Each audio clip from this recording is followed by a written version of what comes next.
Hey everyone, welcome back to Redditly. Today's video is titled, I don't know how to move forward after she stole my piece.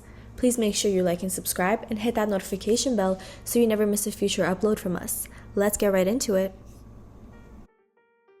My New Year's resolution for 2016 was to be an even better husband to my wife than the year prior. I thought, if there's one thing I want people to know when I die, is that I loved my wife with all of my being. Sad to say, 2016 bore serious relationship problems with my wife. In April, she claimed she lost her love for me and wanted a divorce. Being legally married made her feel stifled, but didn't know why she felt that way. We didn't argue or have conflicting lives. We still had lots of fun together. I attributed her feelings to depression. She sought help. I made posts on other subreddits about the problems as they arose, but reading them isn't necessary for this post. I'll start with where my last topic was, from August, left off during her solo vacation abroad while I was working to support us. It was my hope that her vacation would quell her desire to get away, and she would be ready to focus on our relationship once she returned. Prior to her trip, things seemed to be improving, increased intimacy, better than ever, telling me she loved me again, etc. Then, paradoxically, the infidelity occurred. My wife was seemingly very straightforward with me about her trip. She knew several people and I regularly discussed the plans she had with them. One of them, the guy, seemed to have developed a crush on her. She worried that it would make things awkward while she was there, but assured me she didn't feel the same way. Sadly, she did. In fact, developed feelings in the month or two prior to her vacation. She hid them from me, but disclosed them to a few friends who didn't relay the message. Her trip didn't go as planned. She was initially only supposed to spend a few days with him, just long enough for him to show her the neighboring countries. A few days turned into 2 weeks, the bulk of her trip. I found out after 1 week. I knew something was wrong after about a week of infrequent but tactful attempts at getting her to show affection. I told her I loved her and found no reciprocation, just avoidance. My wife is a type who won't say something if she doesn't feel it. Knowing the guy had feelings for her, I logged into her social media and looked at her message with him. While there was no smoking gun for physical intimacy, there was emotional intimacy. I was devastated. I confronted her. She claimed they only kissed. She said she was using him as a glorified tour guide, more or less. I asked if she loved him and she said she didn't. I told her to come clean and leave his place immediately, which she said she would do the next day. She didn't. 2 days later, I confronted him about it. I asked if they were intimate, how frequently, and if she was still staying with him. Said, yes, often, yes, but she's visiting a friend for today and tomorrow. I was civil and respectful to him, but he blocked me anyway. It was insult to injury. I confronted my wife again. She came clean again. She said she didn't love him, but didn't know why she was cheating and lying. I begged her to come home early and work things out with me. She didn't think it would be wise to spend the $800 we didn't have for a new return trip. She spent the next few weeks or so in an emotional agony, which is always paired with extreme physical discomfort. Unfortunately, that didn't stop her from being intimate with him several times before she left, including the day before she returned home. It was the beginning of September. I was ready to welcome her back. I brought her favorite stuffed animal as a sign of peace when I picked her up from the airport. I told her that she didn't have to commit immediately since she had a friendship with the OM prior to the affair. My wife is a type who has an extremely hard time letting go of people. I knew I couldn't force her. I reasoned that I would have to be patient if I was going to save our marriage. Still, I told her that he needed to go. I expected she would cut him out of her life within a week or two. 2 weeks turned into 4 months. She would message him constantly, including when we were spending time together. We talked at length about things, but she couldn't find the source of her affection for him and lack thereof for me. We still had shared our bed and had physical intimacy. Strangely, my libido wasn't affected for better or for worse. Otherwise, I was still wrestling with inner turmoil. I would be struck with intense sadness and weep harder than I ever have in my entire life. I would drink and cut myself after she fell asleep. The self-harm didn't influence her, but after a while it was just a means of escape for me. This period went on for a month. I exploded on her when she interrupted a movie date to answer one of his calls. I said almost every terrible thing I could say. To my wife's credit, she always accepted responsibility for her actions, and she knew she was in the wrong. Although I know I had shortcomings, which got us to the point we were at, she didn't believe I had them at all.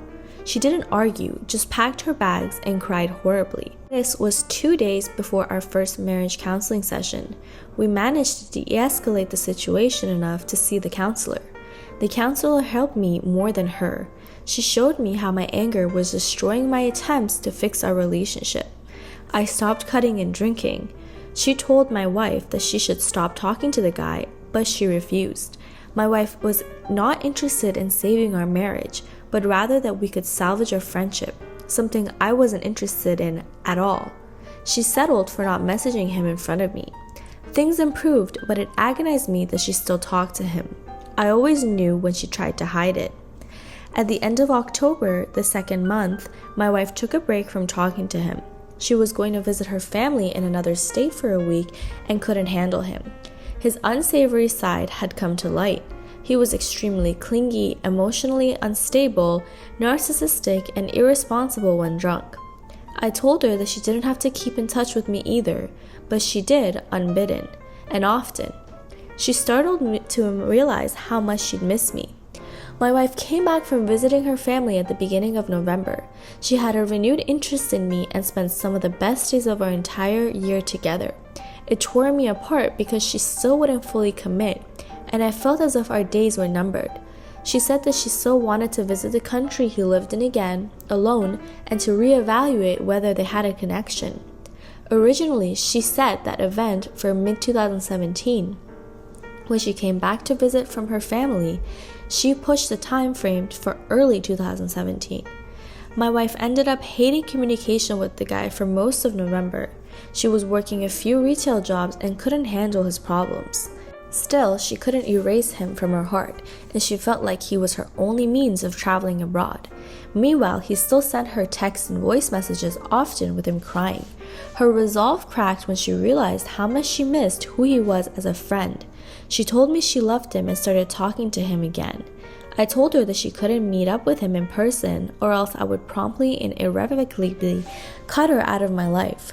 Wounded but remorseful, she accepted the ultimatum and agreed never to see him again in person. The countdown to the beginning of 2017 was finally erased. Fixing our relationship no longer had a time limit, but they were still talking. It was December, the 4th month. He was still clingy and emotionally unstable. Meanwhile, things were steadily improving with my wife. I could tell her that I was occupying more and more space in her heart again. Then the day finally came. He told her to choose whether or not she wanted to be in a relationship with him.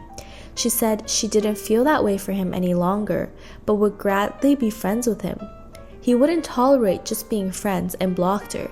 She was sad but accepted that he was a poisonous individual who brought a lot of misery. I took the opportunity to break 4 months of silence and sent a final message to him, airing my grievances and calling him out for his cowardly and insidious behavior. I can post the messages upon request, as I am actually quite proud of it, but the big takeaway is how I ended it. I won. However, victory is bittersweet. The November and December were largely spent with him as a distant threat. We didn't discuss his impact on our lives at all. Now that he's fully gone, the true healing process begins. My wife has a lot of guilt and occasional depression over what she did to me and how she was confused enough to do it. She sometimes vents her frustrations over his personality to me. I feel my wounds open up and I fall into suicidal despair. Part of me feels like I've lost something I can never get back, my wife's fidelity. I have lingering emptiness in my heart, even though she's completely fallen for me again, is ecstatic that I didn't give up on her, and is relieved that we're still married. For a long period of time, those thoughts never entered my wife's head. I was, in essence, expendable. I almost committed suicide when I first found out, and she knew me well enough to expect that outcome. Still, it all happened and she couldn't will herself to cut him out of her life for my sake. Just knowing that her love lapsed so drastically destroys me at my core. Strangely enough, I think I wanted my wife more when I was in danger of losing her. Now that she's all mine again, I feel some indifference hovering overhead. I'm as sweet and loving as I can be, but there's a part of me deep inside which is cold. It goes without saying that I would never inflict harm upon my wife, physically or emotionally. In spite of that, I have these distressing emotions. I don't want to cheat on her, but I want her to know all of the pain I felt. I don't want her to feel the injury of that pain, but I want her to experience how it hurts. I don't want revenge, but I want justice. My wife is sorry, I forgave her. My wife loves me with all of her heart. I give her as much of my love as I can. My wife wants an endless future with me. I don't know how to move forward after she stole my peace.